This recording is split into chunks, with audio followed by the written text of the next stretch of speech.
You've just finished giving a fantastic body of your speech.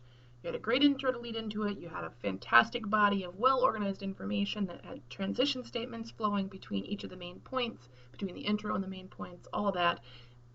You had a great transition in your conclusion statement.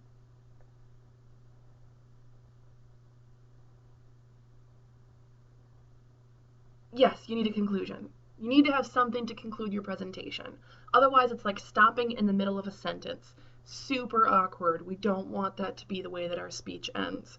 Also, you don't want to have something about content, so that's it, because that's not going to help your audience members feel like they've come to a conclusion at the end of your presentation. It'll be like at the end of a roller coaster ride and you've just come off of that crazy turn, you've just flipped upside down, and then you just stop, and that's it. You want a little bit of something to kind of end with, all right? It's like the dessert on your meal. It just finishes it off. So your conclusion needs to have 3 parts to it. You need to restate your thesis, you need to review your main points, you need to have some kind of a closing line.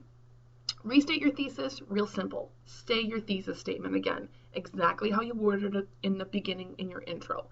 So today I informed you about the movie Gone with the Wind. Very simple.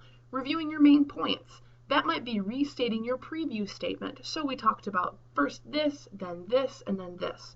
Whatever that might be. And you can go into those and review some of the information.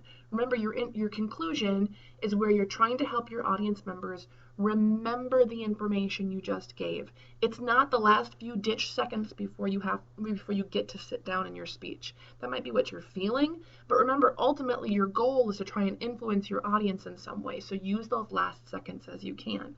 This would also be a good place, if it's a persuasive speech, to go back and say, so you go do this, you make a difference, that type of thing. Finally, you need some kind of a closing statement. And the reason that you need to plan this out ahead of time is because otherwise you're going to get there and you might not have a great statement thought out, or you might not in the moment be able to think of something really memorable. Some people will say you should end with a quotation. I'm going to disagree with that because, again, this is the last thing that your audience is going to hear you say. Why would you say someone else's words at that point?